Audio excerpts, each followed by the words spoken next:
द्वारकाधीश की, द्वारकाधीश की, द्वारकाधीश की। मंच पर उपस्थित गुजरात के लोकप्रिय मुख्यमंत्री श्रीमान भूपेंद्र भाई पटेल, संसद में मेरे सहयोगी गुजरात प्रदेश भारतीय जनता पार्टी के अध्यक्ष श्रीमान सी.आर. पाटिल, अन्य सभी महानुभाव और गुजरात के मेरे प्यारे भाइयों और बहनों,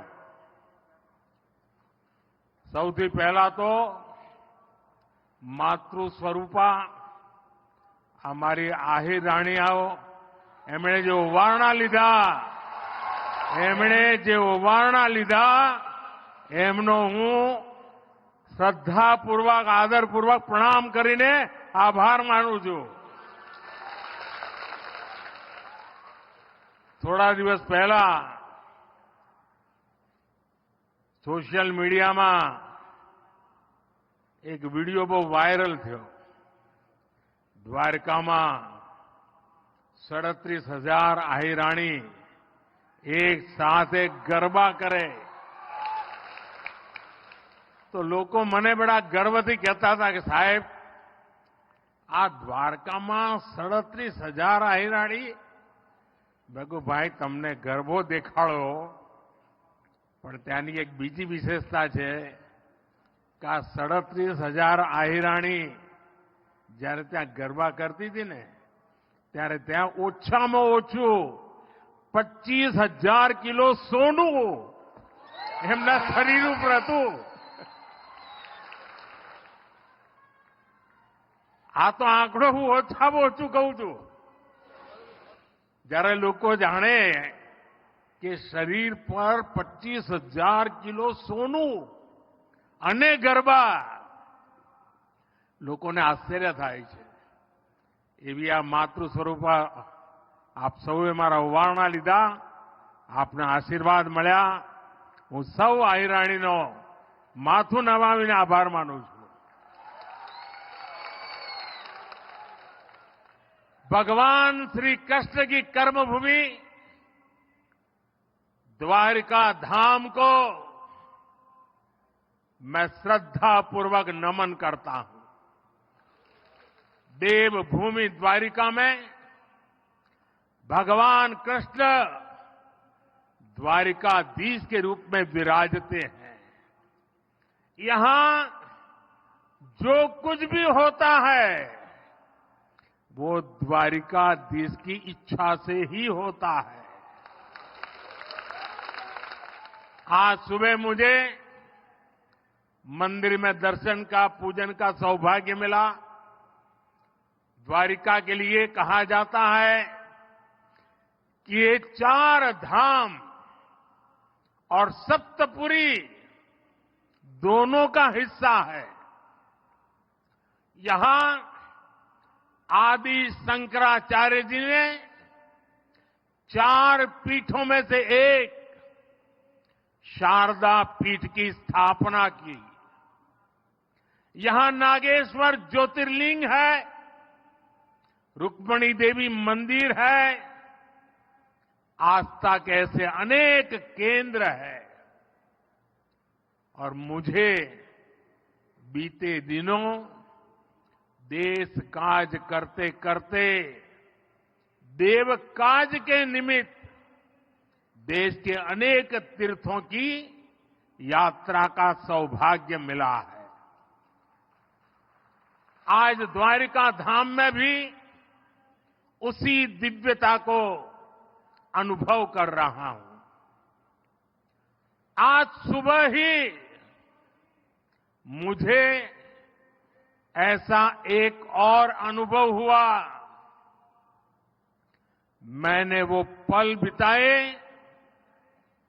जो जीवन भर मेरे साथ रहने वाले हैं। मैंने गहरे समुद्र के भीतर जाकर प्राचीन द्वारिका जी के दर्शन किए।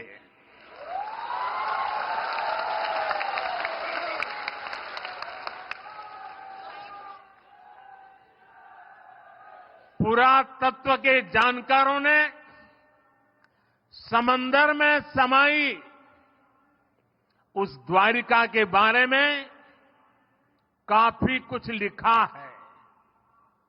हमारे शास्त्रों में भी द्वारिका के बारे में कहा गया है, भविष्यति पुरी रम्या सद्वारा प्राज्ञ तोरणा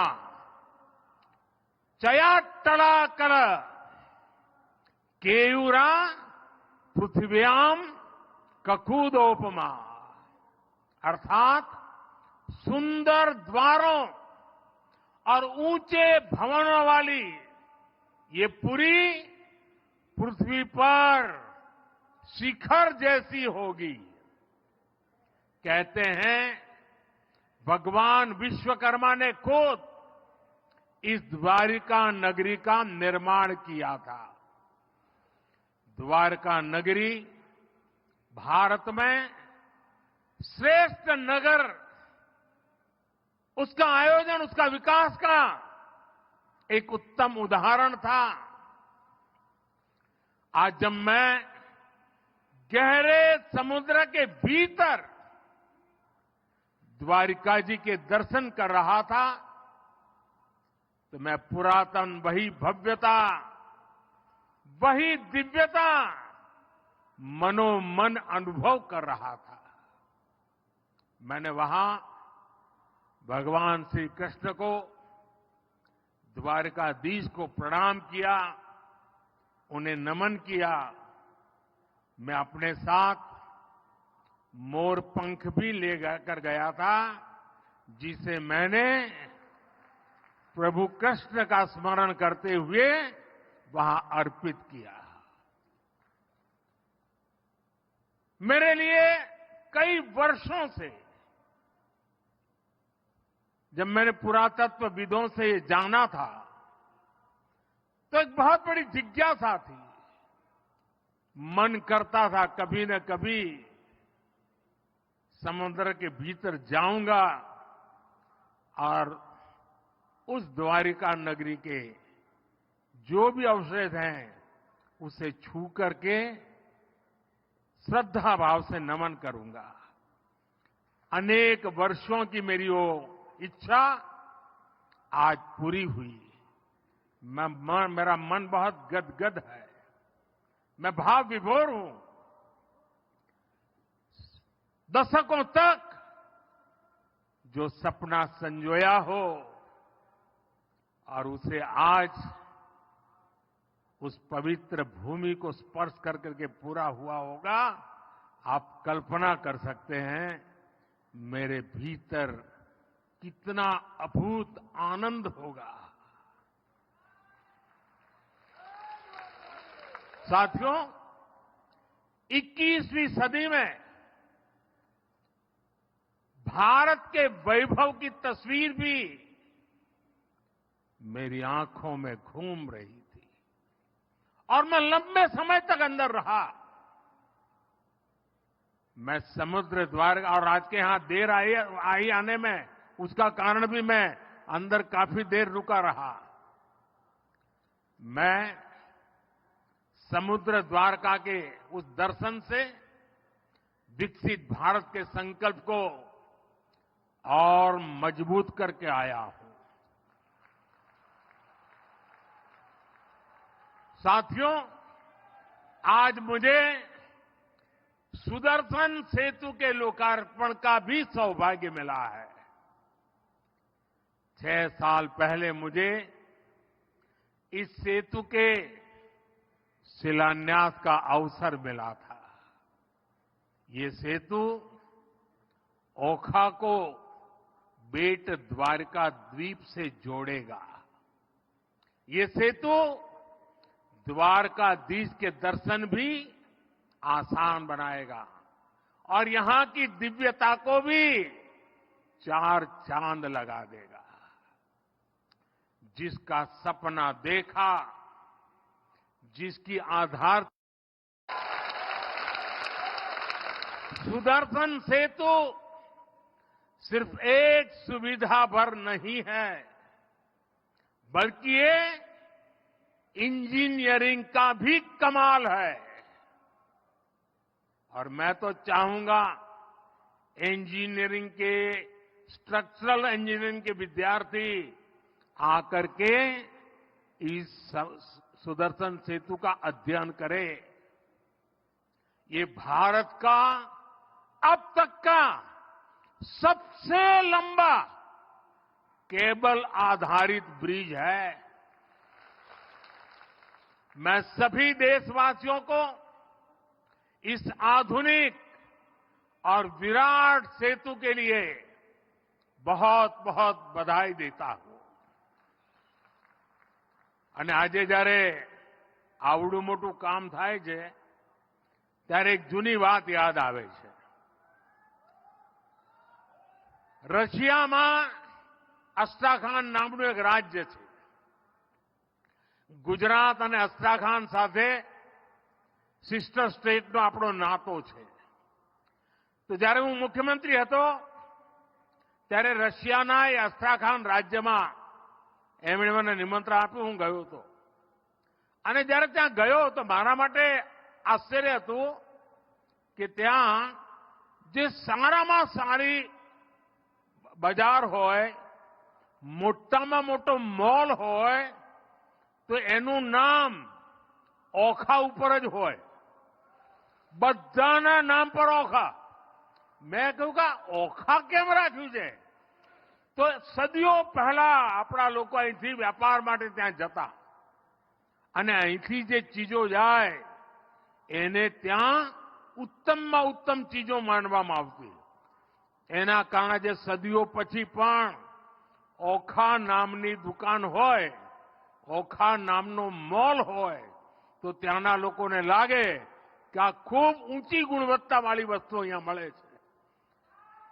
એ જે સદીઓ પહેલા આ મારા ઓખાની જે આબરૂ હતી ને, આ સુદર્શન સેતુ બન્યા પછી ફરી એકવાર દુનિયાના નકશામાં મારું ઓખા ચમકવાનું છે। साथियों, आज जब मैं सुदर्शन सेतु को देख रहा तो कितनी ही पुरानी बातें भी याद आ रही है। पहले द्वारका और बेट द्वारका के लोगों को, श्रद्धालुओं को फेरी बोट पर निर्भर रहना पड़ता था। पहले समंदर और फिर सड़क से लंबा सफर करना पड़ता था। यात्रियों को परेशानी होती थी और अक्सर समंदर की ऊंची लहरों के कारण कभी कभी बोट सेवा बंद भी हो जाती थी। इससे श्रद्धालुओं को बहुत परेशानी होती थी। जब मैं मुख्यमंत्री था तो यहां के साथी जब भी मेरे पास आते थे तो ब्रिज की बात जरूर करते थे। और हमारे शिव हमारे पबूबा, उनका एक एजेंडा था कि ये काम मुझे करना है। आज मैं देख रहा हूं कि पबूबा सबसे ज्यादा खुश है।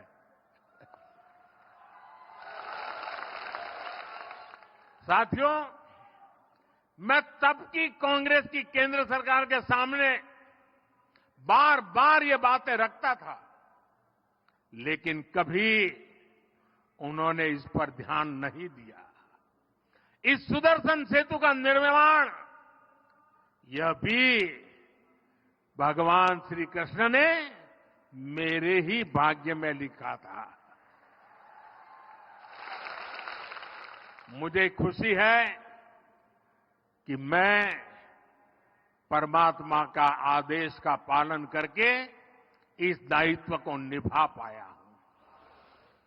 इस पुल के बनने से अब देश भर से यहां आने वाले श्रद्धालुओं को बहुत सुविधा होगी। इस पुल की एक और विशेष बात है, इसमें जो शानदार लाइटिंग हुई है उसके लिए बिजली पुल पर लगे सोलर पैनल से ही जुटाई जाएगी। सुदर्शन सेतु में 12 टूरिस्ट गैलरी बनाई गई है। आज मैंने भी इन गैलरियों को देखा है। ये अद्भुत है, बहुत ही सुंदर है, सुदर्शन ही है। इनसे लोग अथाह नीले समंदर को निहार पाएंगे। साथियों, आज इस पवित्र अवसर पर मैं देवभूमि द्वारका के लोगों की सराहना भी करूंगा।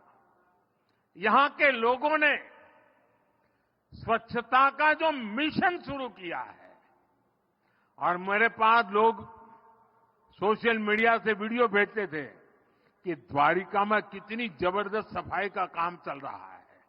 आप लोग खुश है ना? તમારા બધાને આનંદ થયો ના સફાઈ થઈ તો? એકદમ બધું સાફ સાફ લાગે છે ને? પણ હવે તમારી જવાબદારી શું? પાછું મારે આવવું પડશે સાફ કરવા? એ તમે આને સાફ રાખશો કે નહીં? જરા હાથ ઊંચા કરીને કહો. હવે આપણે દ્વારકાને ગંદી નહીં થવા દઈએ. મંજૂર? मंजूर? देखिए, विदेश के लोग यहां आएंगे, अनेक श्रद्धालु आएंगे। जब वो स्वच्छता देखते हैं ना, तो आधा तो उनका मन आप जीत ही लेते हैं। साथियों, जब मैंने देशवासियों को नए भारत के निर्माण की गारंटी दी थी, तो ये विपक्ष के लोग जो आए दिन मुझे गाली देने के शौकीन है, वो उसकी भी मजाक उड़ाते थे। आज देखिए, लोग नया भारत अपनी आंखों से बनता हुआ देख रहे हैं। जिन्होंने लंबे समय तक देश पर शासन किया, उनके पास इच्छा शक्ति नहीं थी। सामान्य जन को सुविधा देने की नीयत और निष्ठा में खोट थी। कांग्रेस की पूरी ताकत एक परिवार को ही आगे बढ़ाने में लगती रही। अगर एक परिवार को ही सब कुछ करना था, तो देश बनाने की याद कैसे आती? इनकी पूरी शक्ति इसी बात पर लगती थी कि 5 साल सरकार कैसे चलाएं, घोटालों को कैसे दबाएं। तभी तो 2014 से पहले के 10 सालों में भारत को ये सिर्फ 11वें नंबर की इकोनॉमी बना पाए। जब अर्थव्यवस्था इतनी छोटी थी, तो इतने विराट देश के ऐसे विराट सपनों को पूरा करने का सामर्थ्य भी उतना नहीं था। जो थोड़ा बहुत बजट इंफ्रास्ट्रक्चर के लिए रहता था, वो ये घोटाले करके लूट लेते थे। जब देश में टेलीकॉम इंफ्रास्ट्रक्चर को बढ़ाने का समय आया, कांग्रेस ने 2G घोटाला कर दिया। जब देश में स्पोर्ट्स इंफ्रास्ट्रक्चर को आधुनिक बनाने का अवसर आया, कांग्रेस ने कॉमनवेल्थ घोटाला कर दिया। जब देश में डिफेंस इंफ्रास्ट्रक्चर को मजबूत करने की बारी आई, कांग्रेस ने हेलीकॉप्टर और सबमरीन घोटाला कर दिया। देश की हर जरूरत के साथ कांग्रेस सिर्फ विश्वासघात ही कर सकती है। साथियों, 2014 में जब आप सभी ने मुझे आशीर्वाद देकर दिल्ली भेजा, तो मैं आपसे वायदा करके गया था कि देश को लूटने नहीं दूंगा।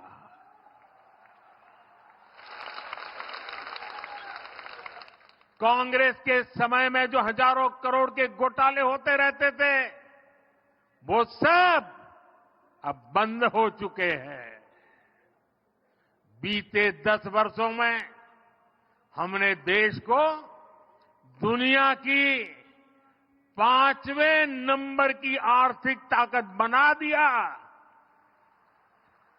और इसका परिणाम आप पूरे देश में ऐसे नव्य, भव्य और दिव्य निर्माण कार्य देख रहे हैं। एक तरफ हमारे दिव्य तीर्थ स्थल आधुनिक स्वरूप में सामने आ रहे हैं, तो दूसरी तरफ मेगा प्रोजेक्ट से नए भारत की नई तस्वीर बन रही है। आज आप देश का ये सबसे लंबा केबल आधारित सेतु गुजरात में देख रहे हैं। कुछ दिन पहले ही मुंबई में देश का सबसे लंबा सी ब्रिज पूरा हुआ। जम्मू कश्मीर में चिनाब पर बना शानदार ब्रिज आज दुनिया भर में चर्चा का विषय है। तमिलनाडु में भारत का पहला vertical lift bridge new Pamban bridge भी तेजी से काम चल रहा है। असम में भारत का सबसे लंबा नदी सेतु भी बीते 10 वर्ष में ही बना है। पूरब, पश्चिम, उत्तर, दक्षिण चारों तरफ ऐसे बड़े निर्माण हो रहे हैं। यही आधुनिक कनेक्टिविटी समृद्ध और सशक्त राष्ट्र के निर्माण का रास्ता है। साथियों, जब कनेक्टिविटी बढ़ती है, जब कनेक्टिविटी बेहतर होती है, तो इसका सीधा प्रभाव देश के पर्यटन पर पड़ता ही है। गुजरात में बढ़ती हुई कनेक्टिविटी राज्य को बड़ा टूरिस्ट हब बना रही है। आज गुजरात में 22 सेंचुरीज और 4 नेशनल पार्क हैं। हजारों वर्ष पुराने पोर्ट सिटी लोथल की चर्चा दुनिया भर में है। आज अहमदाबाद शहर, रानी की वाव, चांपानेर और धौलावीरा वर्ल्ड हेरिटेज बन चुके हैं। द्वारका में शिवराजपुर का ब्लू फ्लैग बीच है। वर्ल्ड हेरिटेज सिटी अहमदाबाद है। एशिया का सबसे लंबा रोपवे ये हमारे गिरनार पर्वत पर है।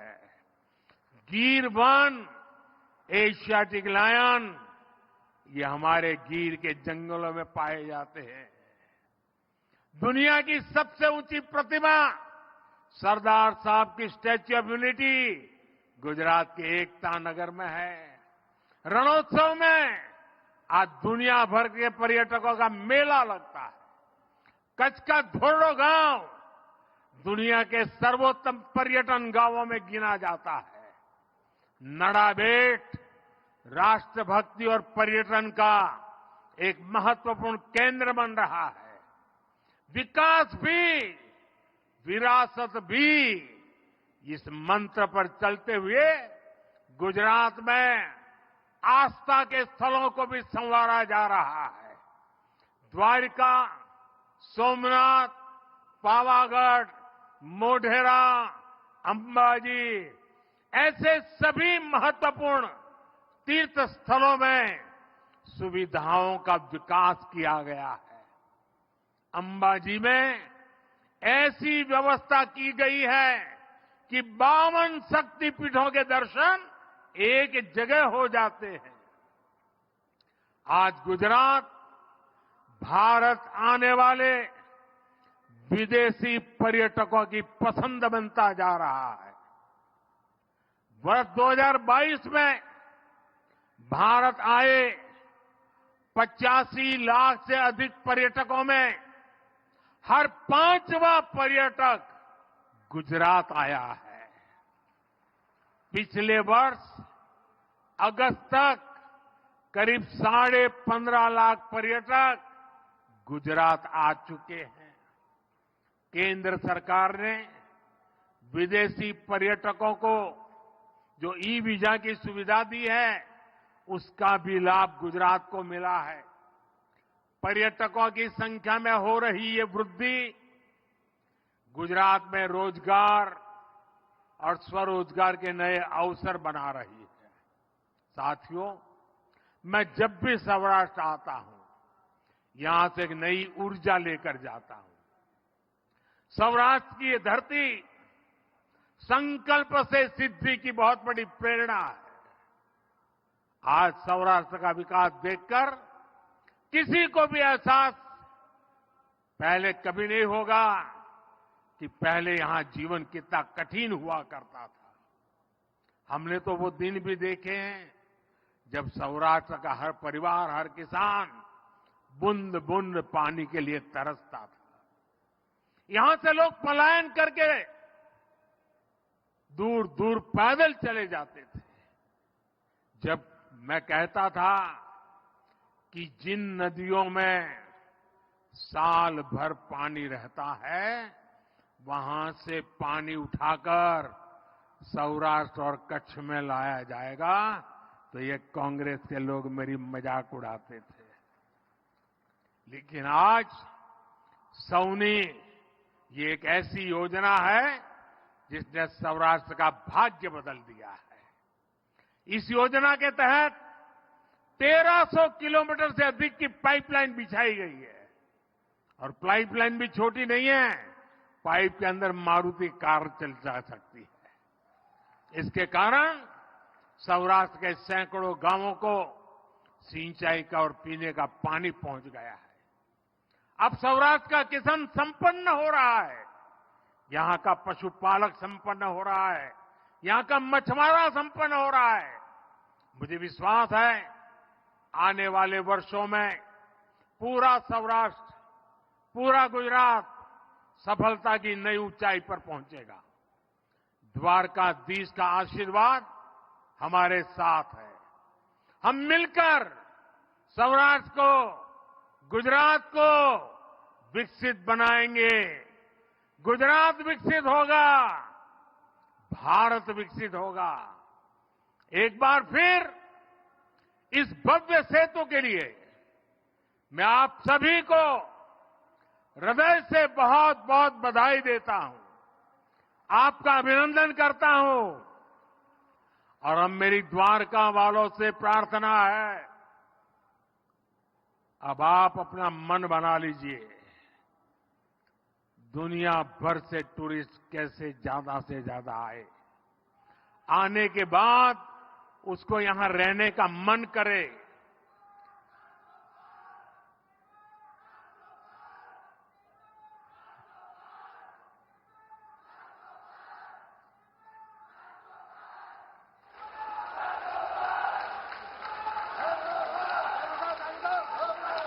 मैं आपकी इस भावना का आदर करता हूं। मेरे साथ बोलिए, द्वारिकाधीश की, द्वारिकाधीश की, द्वारिकाधीश की, भारत माता की, भारत माता की, भारत माता की। बहुत बहुत धन्यवाद।